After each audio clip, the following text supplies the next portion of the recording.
Here with my absolute favorite lady in rock. It is Dorothy. Good morning. Inside DHA's Box of Rock.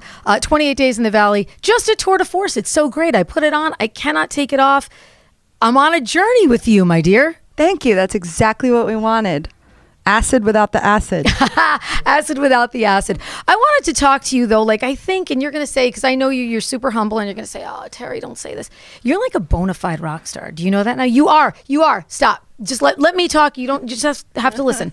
You're not an opener. You're a headliner. You're a rock star. You've got not only the talent, but that amazing charisma. The band. It's the band. The band is incredible. It's absolutely. You're only as good as your band. They're amazing. They're like, they help me be better, you know? Yeah. So I couldn't do it without them. And good guys, too. So funny. Yeah. So much fun to be around. No one's gotten in a fight. Good. Is that true? Yeah. There's not been one fight on the tour bus. Wow. It's like everyone just loves each other. So I want to do a little like Rockstar 101 because I think you can offer some people advice. I think you've been a little bit fearless in your career. I'll do my best. Not easy to do. So talk about for somebody who is looking to break into the music business, you had a very organic sort of journey where you kind of started out kind of getting your face out there a little bit. Then you started singing. Then you started writing some songs. Then you were sort of looking, I think, a little bit for your identity. And then all of a sudden you just kind of came out of this cocoon. So talk about people being their authentic self as an artist and why it's important. Well, it's important because you have to face your fears, and how do you know if people will ever embrace you unless you're being yourself? And you might wear a lot of makeup or a costume or something, but that doesn't have anything to do with the energy that you're putting out. That energy that you're putting out is your soul essence. That's who you really are, you know? And this is all fun. This is dress up, you know? But but the energy you put out and the art you make and the songs you write about, if you're trying to sound like someone else and copy what someone else did, it's just not the same as being yourself. And sure, you know, you can have influence. Like a lot of people say Grace Slick or Heart, which awesome, because those are artists that I love and grew up listening to. And so when you listen to a lot of something, it can seep its way into your subconscious, into your voice and your artistry. But as long as you're being true to who you are. So I don't know. What was the question? like just be yourself. It's hard. It can be scary, but then, you know, once you do that, you're free. And freedom is the ultimate goal in life, in my opinion, is for everyone just to be completely free. Talk to me a little bit about songwriting. It's the best part. What happens when you're not really feeling inspired? You know, there are people out there that are like, I can't. Is it you just take a break? You just if I don't feel inspired, I don't write. I don't write every day. I don't force myself to write. I know some people are like, I write 3 songs a day. Good. How many of them are good? You know, I write when the band and I are sound checking. This has lately been our thing. And they just start jamming. And if I feel it, if I feel the Holy Spirit, I just start rambling nonsense into the microphone. And Scott, our sound guy, is usually taping it. And then I kind of go back and try to translate what I'm yelling about. Yeah. And then I think of great lyrics I hope they're great. You know, I'm not saying they're great, but whatever. And then I work on them. But songs are born very quickly that way.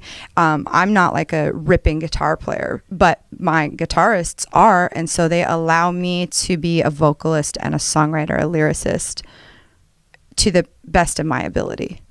They make it so fun. All right, touring. Let's talk about touring. We were just talking about the winter tour. I've seen grown men cry. Yeah, I know. It's rough. So give me like 3 things that are absolute musts for you when you're out on the road, wintertime or anytime, that you're just like, I have to do this. It keeps me sane. It keeps me healthy. It just keeps me me. A humidifier. Because the dryness of hotel rooms, the bus, backstage in your green room is just a mofo. So I need a humidifier, like a big one. And you come into my room, it's like the Amazon jungle, because I have like the hot steam shower turned on. Oh, we're in venues now with showers, which is really nice. Nice, yeah.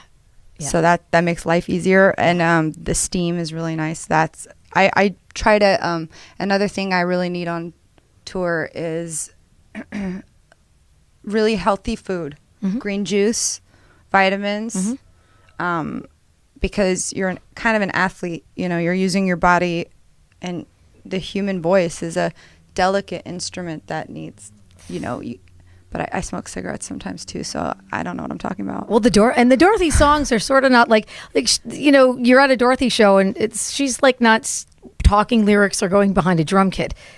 This is, you're working that muscle, baby girl, really and it's Like, crazy. I don't know how it's held up. It freaks me out. I'm just It freaks me out. I know. I'm sitting there going, I have bad shows where I just sound like a crazy person. Never Screaming about ex-boyfriends. But and then the last thing I say I need is, I'm in a 12-step program, so I have a book, I have a notebook, I have my phone, and I call my sponsor like every day and harass them.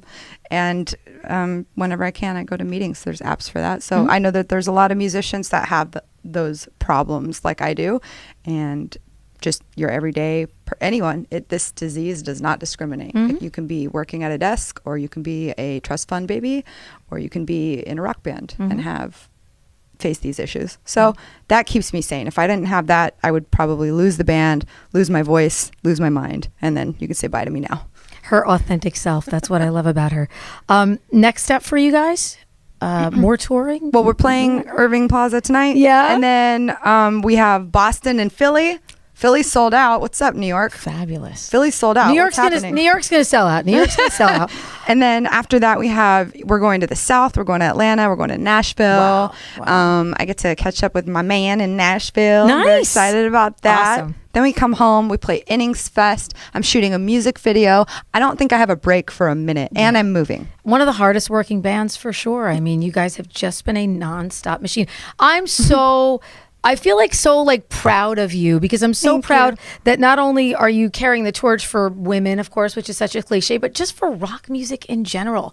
It's such a breath of fresh air to see these awesome, fresh rock bands that have some sensibility in what we knew, and yet there's still that whole new genre that you guys are creating. Putting our spin on it. No question about it. So thank you so much. I'm so proud of you. We and I go love you way so much. back. We do. We really do. Thank you. Years and years where I was like, this was me. Everybody knows me with my big giant mouth. First time I saw Dorothy, I was like this. And everyone's like, Terrie, you're not talking. And I'm like, I shouldn't be talking. I need this. Is that girl? Thank you. I love you. I love you too. Thank you.